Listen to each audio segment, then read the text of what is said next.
Hello guys, मैं शेखर सिंह आपका स्वागत करता हूं आपके अपने स्टडी चैनल स्टडी हब में।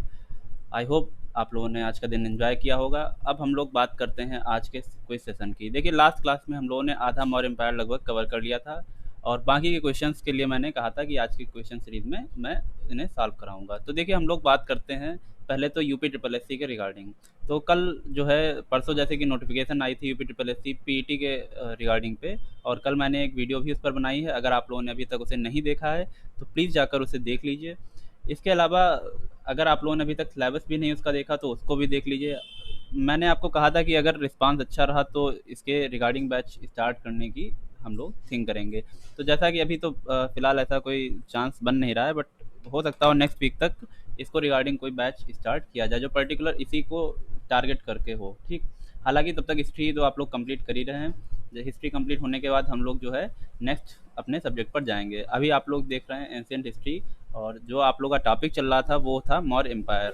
अगर आप लोगों ने अभी तक पिछली वीडियो नहीं देखी है मौर्य एम्पायर को रिलेटेड या वैदिक सभ्यता या जो भी, तो उनको आप लोग जाकर देखिए। और हम लोग आज का कोई सेशन स्टार्ट करते हैं। तो जो 32 क्वेश्चन हम लोग की लास्ट क्लास में हो चुके थे उसी के आगे से हम लोग आज स्टार्ट करेंगे। ठीक, तो पहला क्वेश्चन हम लोग का क्या है, अशोक ने कलिंग पर आक्रमण कब किया है। तो लगभग कितने लोग जानते हैं अशोक ने कलिंग पर आक्रमण किया है और कब किया है, किस शिलालेख में इसके बारे में जानकारी मिलती है। ये 3 क्वेश्चन इससे बनते हैं। ठीक है, तो 261 ईस्वी में कलिंग पर आक्रमण किया है, तो हमारा आंसर सही है 261 ईस्वी। जो 13वें नंबर का शिलालेख है उसमें हमें इसकी जानकारी मिलती है, 13वें शिलालेख में। इसके अलावा इसकी कलिंग की राजधानी क्या है, तोसली, जिस पर अधिकार कर लिया था। और इसके बाद ही इन्होंने क्या है, अशोक ने बौद्ध धर्म को ग्रहण कर लिया था। ठीक, इतनी जानकारी हम लोग इसके बारे में इस क्वेश्चन से मिलती है। अब हम लोग चलते हैं अपने नेक्स्ट क्वेश्चन पर। प्रारंभ में अशोक किस धर्म को मानता था। तो देखिए, कलिंग के युद्ध से पहले जो है वो ब्राह्मण धर्म या हिंदू धर्म कह सकते हैं उनका मानने वाला था। इसके अलावा वो शैव धर्म का उपासक था। ठीक है, भगवान शिव की पूजा करते थे वो। सम्राट अशोक भगवान शिव की पूजा करते थे। कलिंग युद्ध के बाद क्या हुआ है, उन्होंने बौद्ध धर्म को अपना लिया है पूरी तरीके से। ठीक है, और इसका प्रचार प्रसार भी किया है। इवन अपनी पुत्री और पुत्र को कहाँ भेजा है, श्रीलंका। ठीक है, कहाँ, श्रीलंका। अब उसमें श्रीलंका का नाम क्या हुआ करता था, ये लोग आप लोग कमेंट में बताइएगा। ठीक है, तो चलिए हम लोग अगले क्वेश्चन पर आते हैं। कलिंग युद्ध के पश्चात अशोक ने दीक्षा ली। तो आखिर कौन थे जिन्हें अशोक ने बौद्ध धर्म की दीक्षा प्राप्त करी।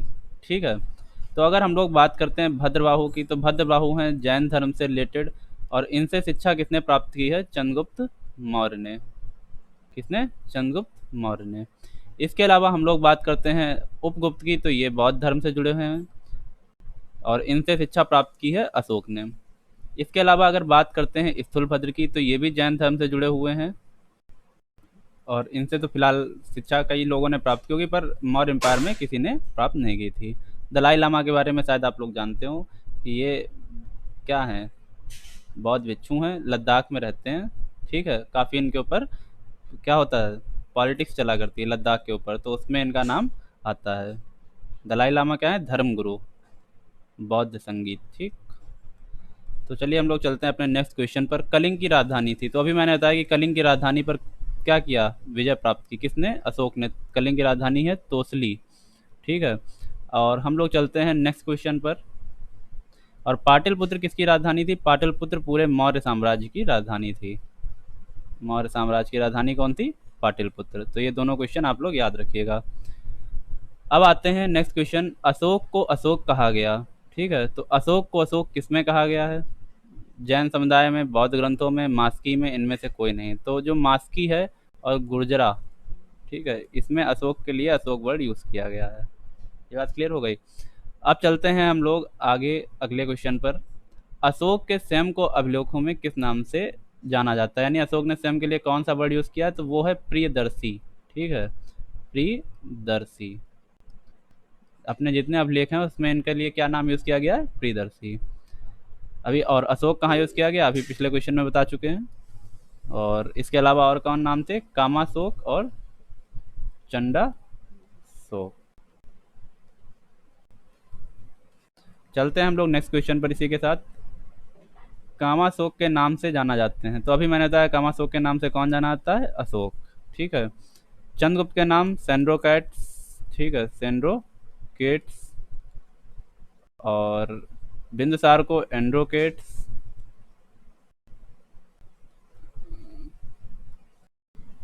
ठीक है, तो ये बात क्लियर हो गई आप लोगों को।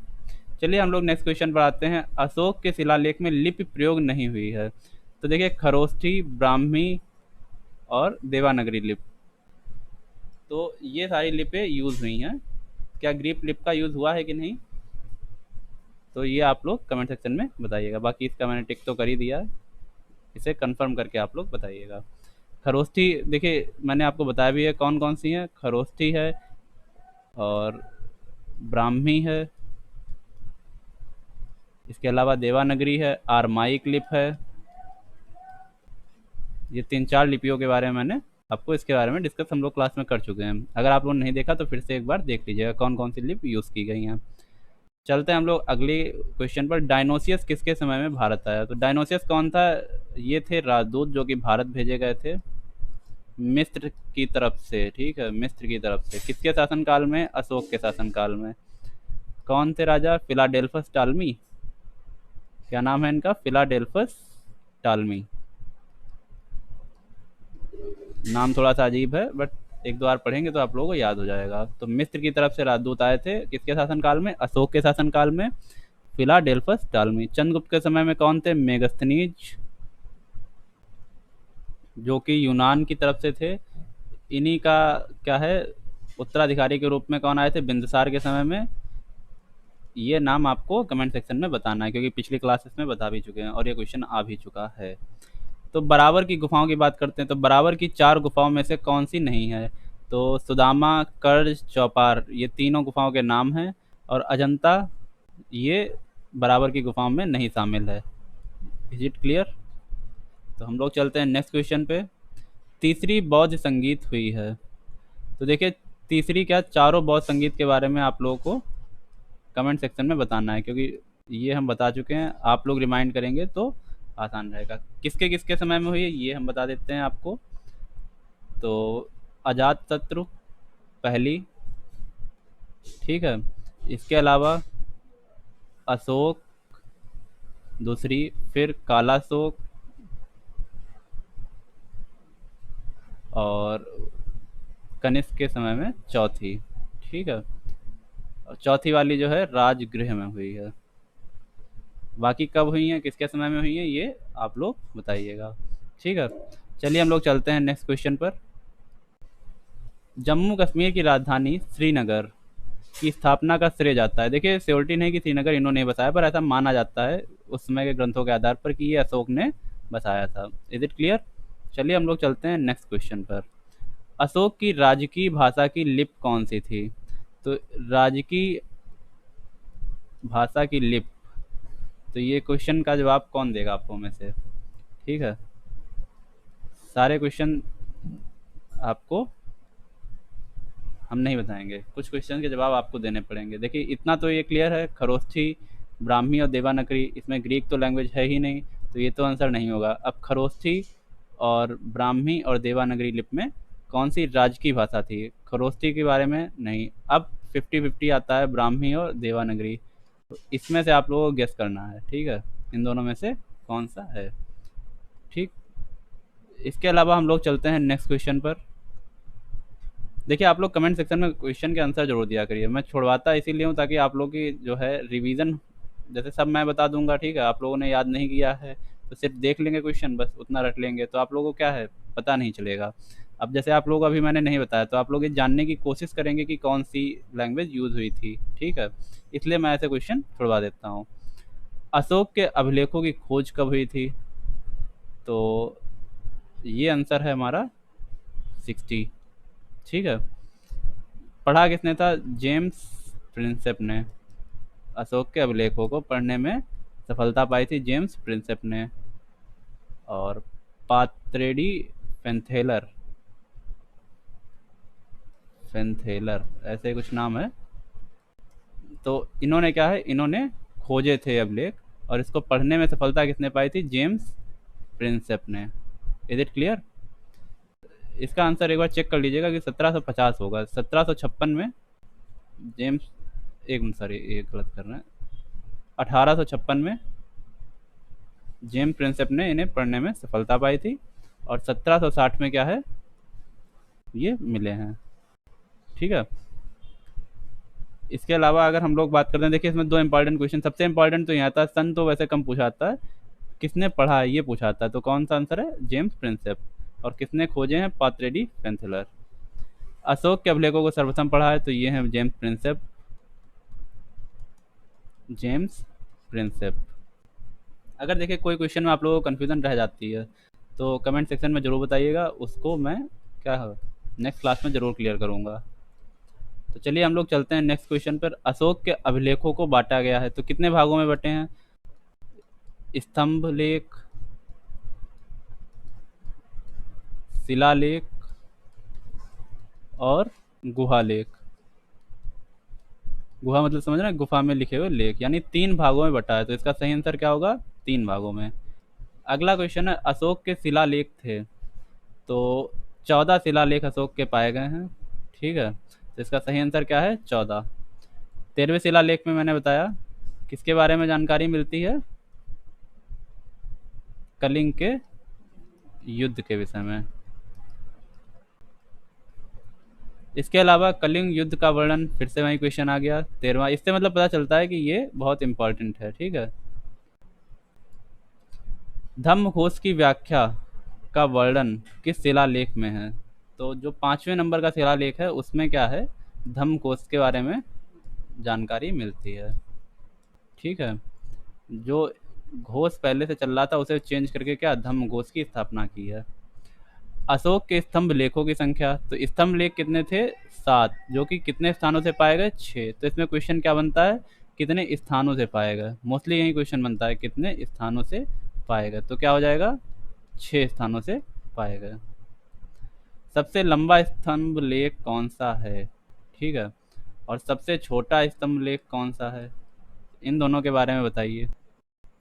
तो सबसे लंबा जो है स्तंभ लेख आपका कौन सा है, 7वें नंबर का। ठीक है, 7वें नंबर का सबसे लंबा स्तंभ लेख है। हम लोग आते हैं नेक्स्ट क्वेश्चन पे, किस अभिलेख को रानी का अभिलेख भी कहते हैं। ठीक है, तो जो रानी का अभिलेख है वो कौन सा है, कौशाम्बी अभिलेख, इसे रानी का अभिलेख करके भी कहते हैं। Is it clear? अब हम लोग आते हैं नेक्स्ट क्वेश्चन पे, अशोक के अभिलेख कितने स्थानों से प्राप्त हुए हैं, तो 7 अभिलेख हैं और 6 स्थानों से प्राप्त हुए हैं। और गुहा लेख कितने हैं, 3 गुहा लेख हैं, तो 36 मत लिखिएगा, 3 हैं गुहा लेख। इसके अलावा अशोक के शासन काल में प्रांतों को क्या कहते हैं, तो प्रांतों को चक्र कहते थे। ठीक है, प्रांत या चक्र, जो कि 5 थे। ठीक है, कौन कौन से 5 थे, कलिंग, अवंती, और इसके अलावा प्राची, उत्तरापथ और दक्षिणापथ। ठीक है, दक्षिणापथ। नेक्स्ट क्वेश्चन पर आते हैं, अशोक के शासनकाल में मुख्यमंत्री सक्षम होने वाली, मुख्यमंत्री नहीं सॉरी ये यहाँ पे गलत लिख गया, पुरोहित। ठीक है, क्या वर्ड है, पुरोहित या प्रधानमंत्री, उसमें प्रधानमंत्री का पद होता था। तो इसके लिए कौन सी जांच होती थी, उसे क्या कहते थे, उपधा परीक्षण। ठीक है, किस नाम से जाना था, उपधा परीक्षण।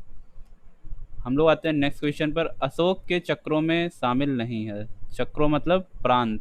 ठीक है, तो अभी मैंने 5 प्रांत बताए, कौन कौन से, कलिंग, उत्तरापथ और अवंती, दक्षिणापथ और प्राची यानी पूर्व राज्य। तो राजगृह इसमें शामिल नहीं है। ठीक है, तो राजगृह को हम लोग शामिल नहीं करेंगे। इसके अलावा हम लोग आते हैं मौर्य साम्राज्य का सबसे छोटा अधिकारी, तो सबसे छोटा अधिकारी कौन था, गोप। ठीक है, ग्रामीणों का राजा गोप। और सबसे बड़ा अधिकारी कौन होता है, सम्राट, सबसे बड़ा अधिकारी सम्राट। मौर्य साम्राज्य में राजकीय भूमि को क्या कहते हैं, सीता भूमि, राजकीय भूमि के लिए वर्ड यूज़ करते हैं। नेक्स्ट क्वेश्चन पर आते हैं, गुप्तचर विभाग का मुखिया, तो गुप्तचर विभाग का देखो, गुप्त लोग जो गुप्तचर होते थे उन्हें क्या कहते थे, गूढ़ पुरुष, पहली चीज। इसके अलावा जो एक ही स्थान पर रहते थे उन्हें संस्था कहते थे। जो एक जगह से दूसरी जगह विचरण करते थे उन्हें क्या कहते थे? संचार। और इनके मुखिया को महामात्य सर्प। मौर्य वंश का अंतिम शासक कौन था? बृहदत्त। तो बृहदत्त की हत्या किसने की है? तो ये हत्या की है बृहदत्त की शुंग ने, पुष्यमित्र शुंग। ठीक है, क्या नाम है? पुष्यमित्र शुंग। तो ये टॉपिक आपका पूरा कवर हो जाता है यहाँ पे। बाकी दशरथ और देववर्मन इन्हीं मौर्य वंश के ही काल के राजा थे। ठीक है, तो अब हम लोग बात करते हैं। देखिए लगभग आपका पूरा कवर हो गया है इसमें। तो एक क्वेश्चन यहाँ पे क्लियर कर देते हैं, शायद यहाँ पे कुछ गड़बड़ हो गई।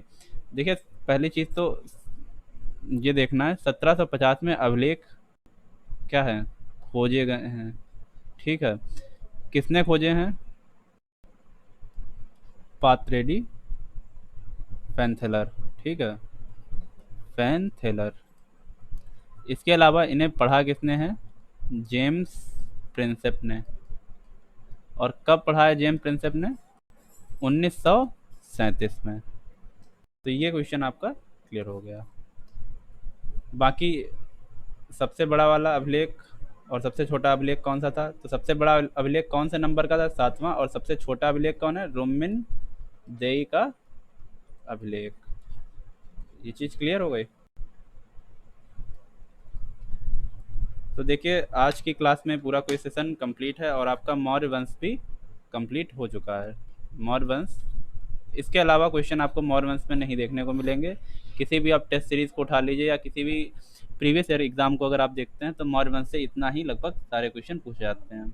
अगर बाई चांस कोई और क्वेश्चन बचता भी है तो वो आगे की क्लास में आपको फिर से जब रिवीजन क्लास लेंगे तो उसमें कंप्लीट करा देंगे। हालांकि अब कोई क्वेश्चन ऐसा बचा नहीं जो आपका एग्जाम से बाहर जाए।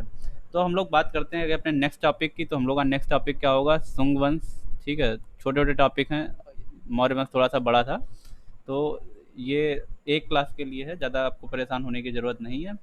तो आज की क्लास का हम लोग यहीं पे एंड करते हैं। तो अगर आप लोगों को आज की क्लास पसंद आई हो तो प्लीज़ वीडियो को शेयर कीजिएगा। अगर अभी तक आप लोगों ने चैनल को सब्सक्राइब नहीं किया है तो नीचे सब्सक्राइब लिखा होगा रेड कलर में, तो उस पर सब्सक्राइब करना मत भूलिएगा। इसके अलावा अगर आप लोगों ने अभी प्लेलिस्ट को नहीं चेक किया है तो यहाँ पे प्लेलिस्ट बन के आ रही होगी आई सेक्शन में, तो प्लेलिस्ट चेक करिएगा। और यहाँ पर ये वीडियो जो है, अगर आप लोगों ने पिछली क्विज़ की वीडियो नहीं देखी है तो इस क्विज़ को भी आप लोग जाकर चेक कर सकते हैं। तो thank you very much for this class. आज की क्लास का यहीं एंड करते हैं।